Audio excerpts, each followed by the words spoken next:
Selamat pagi untuk kelas 11 MIA 1 hingga kelas 11 IS 2. Bertemu lagi dengan Ibu melalui video pembelajaran yang akan kita bahas pada bab kelima adalah kebijakan moneter dan kebijakan fiskal. Namun untuk minggu ini kita fokus pada materi pertama yaitu kebijakan moneter. Pada slide ini Ibu sudah menunjukkan ada suatu daftar suku bunga bank yang ada di dalam suatu bank.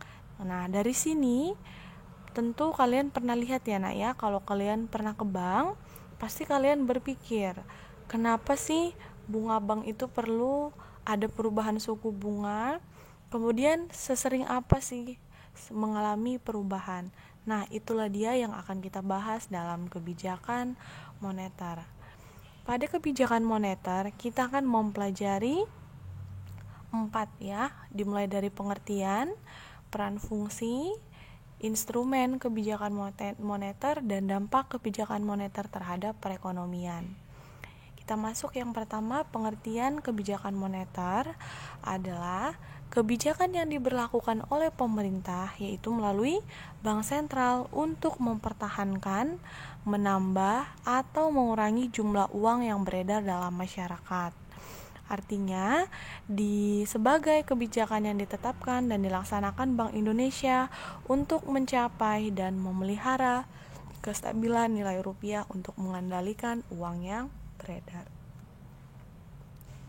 Kemudian kita masuk kepada peran. Peran yang pertama itu adalah mencapai target pertumbuhan perekonomian. Yang kedua, menjaga kestabilan ekonomi. Yang ketiga, menjaga kestabilan harga untuk mengurangi inflasi yang sudah kita bahas sebelumnya. Yang keempat, meningkatkan kesempatan kerja dan pemerataan pendapatan. Yang kelima, memperbaiki neraca pembayaran dan neraca perdagangan. Sedangkan untuk fungsi yang pertama, ini yang perlu diingat selalu ya nak ya, fungsi kebijakan moneter yang pertama adalah untuk mencapai kestabilan nilai mata uang rupiah. Yang kedua, memacu pembangunan. Yang ketiga, mendapatkan dan mengambil manfaat suku bunga. Yang keempat, menyimbangkan permintaan dan penawaran uang. Yang kelima, menyediakan fasilitas kredit yang tepat. Nah, kemudian kita masuk kepada instrumen ya. Ini ya anak yang perlu kalian betul-betul pahami karena akan keluar pada saat soal ujian nanti. Untuk instrumen-instrumennya kita mulai dari operasi pasar terbuka atau open marketing operation. Artinya pasar terbuka merupakan kegiatan transaksi di pasar uang yang dilakukan Bank Indonesia dengan bank dan pihak lain dalam rangka pengendalian moneter.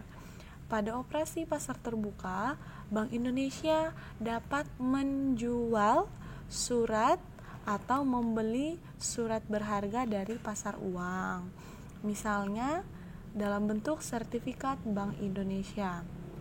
Nah, ini yang perlu kalian ingat, apabila terjadi kelebihan jumlah uang yang beredar, Bank Sentral akan menjual SBI sehingga memengaruhi cadangan bank umum dan menarik uang beredar. Ya, atau simpelnya bisa Ibu jelaskan, operasi pasar terbuka ini berarti yaitu dengan cara menjual atau membeli surat berharga. Ketika pemerintah ingin jumlah uang yang beredar berkurang, berarti pemerintah jual SBI-nya. Kalau pemerintah jual, masyarakat beli, maka otomatis jumlah uang yang beredar dalam masyarakat akan berkurang. Yang kedua ada politik diskonto. Politik diskonto atau discount rate policy. Di sini kebijakan pemerintah pada politik diskonto ini yaitu dengan cara menaikkan atau menurunkan suku bunga. Ya, ingat politik diskonto berarti menaikkan atau menurunkan suku bunga. Ketika pemerintah ingin mengurangi jumlah uang yang beredar, maka pemerintah akan menaikkan suku bunga. Kenapa? Karena ketika suku bunga naik, maka masyarakat akan tertarik untuk menabung. Sebaliknya, kalau pemerintah ingin jumlah uang yang beredar banyak, berarti suku bunga diturunkan. Yang ketiga adalah politik cadangan kas atau cash ratio. Ya, ini kebijakannya dengan cara mengurangi jumlah uang beredar dengan cara menaikkan atau menurunkan cadangan minimum pada bank. Kebijakan tersebut harus dipenuhi bank umum dalam mengedarkan atau memberikan kredit kepada masyarakat. Apabila bank sentral menaikkan cadangan kas, berarti bank sentral ingin mengurangi jumlah uang yang beredar. Kondisi ini dapat terjadi karena dengan adanya cadangan kas, berarti bank harus lebih banyak menahan uang tunai untuk tidak disalurkan dalam bentuk kredit.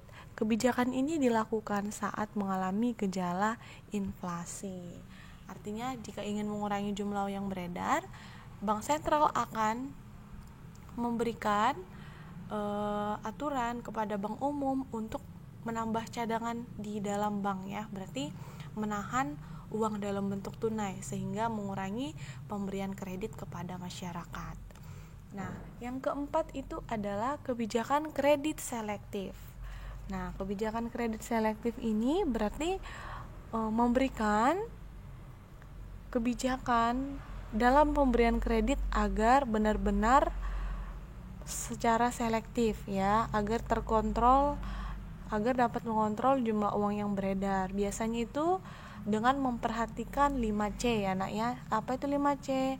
Karakter, artinya melihat sifat dan kepribadian calon peminjam atau debitur. Kemudian kolateral, yaitu jaminan, artinya yang ingin meminjam uang harus ada jaminan. Yang 3, capital atau modal, artinya calon debitur harus memiliki modal sendiri dalam menjalankan kegiatan usahanya. Yang 4, capacity, artinya kemampuan debitur untuk mengembalikan pinjamannya. Yang 5, condition of economy, artinya perekonomian yang sedang terjadi dalam suatu masyarakat atau suatu negara. Itulah 5C yang perlu diperhatikan dalam pemberian selektif kredit. Yang kelima adalah imbauan moral.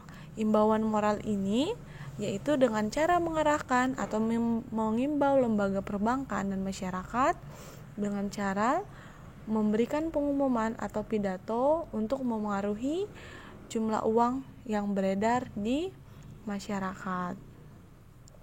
Misalnya Bank Indonesia, Gubernur Bank Indonesia mengimbau agar bank perbankan berhati-hati atau selektif memberikan kredit kepada masyarakat, baik secara perusahaan maupun individu. Yang terakhir adalah kebijakan devaluasi dan revaluasi. Untuk kebijakan devaluasi berarti menurunkan kurs mata uang rupiah terhadap mata uang asing untuk memperbaiki neraca pembayaran. Dengan kebijakan devaluasi diharapkan agar harga-harga sektor ekspor menjadi relatif lebih murah di luar negeri sehingga nilai ekspor dapat meningkat. Sedangkan untuk revaluasi merupakan kebijakan menaikkan kurs mata uang rupiah terhadap mata uang asing. Revaluasi dilakukan apabila nilai kurs dianggap terlalu rendah. Kebijakan ini diambil ketika pemerintah ingin mendorong tingkat impor dan menurunkan ekspor. Yang terakhir, kita masuk ke materi dampak kebijakan moneter. Yang pertama adalah mempertahankan kestabilan harga. Yang kedua, menjaga agar likuiditas sesuai kebutuhan. Yang ketiga, melancarkan transaksi perdagangan. Ya, yang keempat adalah mengurangi dampak inflasi terhadap perekonomian. Oke, sampai di sini video pembelajaran Ibu pada minggu ini. Semoga bermanfaat bagi kalian. Selamat